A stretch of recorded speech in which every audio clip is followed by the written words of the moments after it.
वालेकुम। So recently हमने अभी चैप्टर नंबर 45 कवर किया, अमाइनोग्लाइकोसाइड और स्पेक्टिनोमाइसिन। इसमें मैं आपको साथ साथ बता रही थी निमोनिक्स और क्या चीज़ याद करनी है और क्या नहीं। अब मैं एक छोटी सी वीडियो 5 मिनट्स की अपलोड कर रही हूँ। कॉन्सेप्ट मैं आपको डिटेल्ड वीडियो में करवा चुकी हूँ।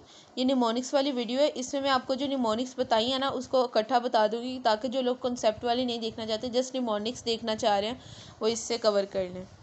अच्छा देखें, अब अमाइनोग्लाइकोसाइड में से आपने क्या क्या चीज़ याद करनी है। मैंने आपसे कहा था कि आप अमाइनो में NO आता है ना, इसके नो से नो बैक्टीरिया, कोई बैक्टीरिया बचेगा ही नहीं, ज़िंदा ही नहीं छोड़ना। ऐसा नहीं कि उसकी नस्ल ख़त्म कर रहे हैं हम, नस्ल ख़त्म करने के साथ साथ हमने उस बंदे को भी ज़िंदा नहीं छोड़ना। नो, नथिंग, ठीक है, कोई नहीं ज़िंदा बच रहा। तो इसका मतलब है कि ये बैक्टीरियाइडल एक्शन कर रहे हैं। सही।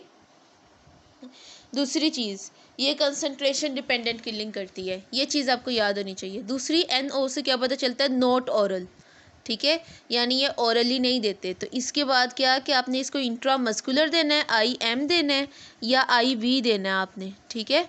उसके बाद तीसरी चीज़, नॉट CNS, इतना आसानी से ये ब्लड ब्रेन बैरियर क्रॉस नहीं करता। NO से नॉट CNS।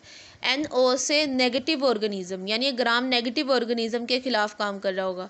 NO को आप समझ लो नोप लिखा हुआ है आपने, ठीक है, नो नोप एक जैसा होता है ना, तो नोप N और P, N से नो, P से प्रोटीन, यानी कि इसका मैकेनिज्म ऑफ एक्शन जो मैं MOA लिख रही हूँ वो ये है कि प्रोटीन कोई नहीं बचेगी बंदे में नहीं, सॉरी, बंदे के खिलाफ नहीं होती है, एंटीबैक्टीरियल है। थोड़ा सा एक लाइटर टोन में बात कर गई। तो प्रोटीन कोई नहीं बचेगी बैक्टीरिया में। वैसे बैक्टीरिया भी तो बंदा होता है ना, उसके भी एहसास होते हैं, उसका भी एक दिल होता है, उसकी भी कोई फीलिंग्स होती हैं। अच्छा, टॉक्सिसिटी पे बात आती है, तो उसी तरह NO, ठीक है, हमने क्या देख लिया इसमें, हमने उसके बारे में देख लिया सीडल है, हमने देख लिया जनरल बात कंसंट्रेशन डिपेंडेंट किलिंग करती है, हमने फार्माकोकाइनेटिक देख ली कि नॉट ओरल, और ये हमने उसका एंटीबैक्टीरियल स्पेक्ट्रम भी देख लिया कि नेगेटिव ऑर्गेनिज्म, हमने उसका मैकेनिज्म ऑफ एक्शन भी देख लिया कि नो प्रोटीन। फिर इसी NO की निमोनिक से टॉक्सिसिटी आती है कि ऑटोटॉक्सिसिटी कान ख़राब करेगी, नेफ्रोटॉक्सिसिटी किडनी ख़राब करेगी, न्यूरोमस्कुलर ब्लॉक करेगी, ठीक है, ये टॉक्सिसिटी हो गई NO से। NO। फिर इसके अलावा एक और टॉक्सिसिटी इसकी होती है स्किन में, ये स्किन जो है वो ख़राब करती है। तो वो कौन सी करती है आपको पता है, नियोनेट्स होते हैं, बड़े सेंसिटिव होते हैं, उनकी स्किन बड़ी सेंसिटिव सी होती है, तो इसलिए स्किन वाला जो काम है ना वो नियोमाइसिन करती है, ठीक है, नियो, ठीक है, नियोमाइसिन स्किन वाला जो काम है वो ख़राब करती है आपका। उसके अलावा जो है आप इसके अंदर इसकी जो ड्रग्स के नेम हैं, ठीक है, उसकी निमोनिक जो है वो आपने कैसे याद रखनी है कि कुछ लड़के हैं कुछ बेटे हैं, लेकिन मैंने उनको यहाँ पे जेंट बोल दिया है। वो अपनी अम्मी से कहते हैं कि जी कोई सीधा चम्मच है ही नहीं किचन में। जेंट टू अम्मी, no straight spoon in the kitchen.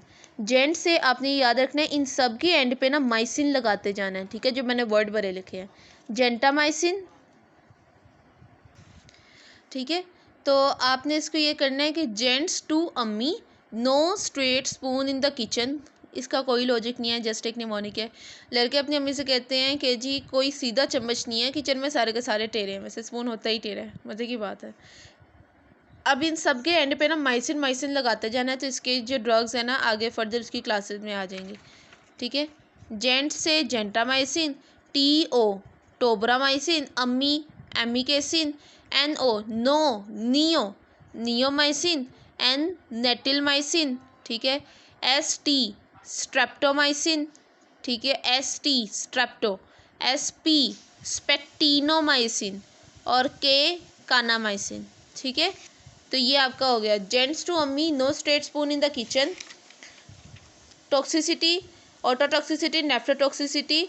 इसके अलावा जी आपके स्किन रिएक्शन जो कि नियोमाइसिन कर रहे हैं, mechanism of action protein synthesis को इनहिबिट कर रहे हैं, antibacterial spectrum negative organism, gram negative organism के खिलाफ, फार्माकोकाइनेटिक, नॉट ओरल, IM या IV देनी है, नॉट CNS, और नो सीडल, यानी कि बैक्टीरियाइडल है। इसके अलावा कंसंट्रेशन डिपेंडेंट किलिंग है। Thank you so much.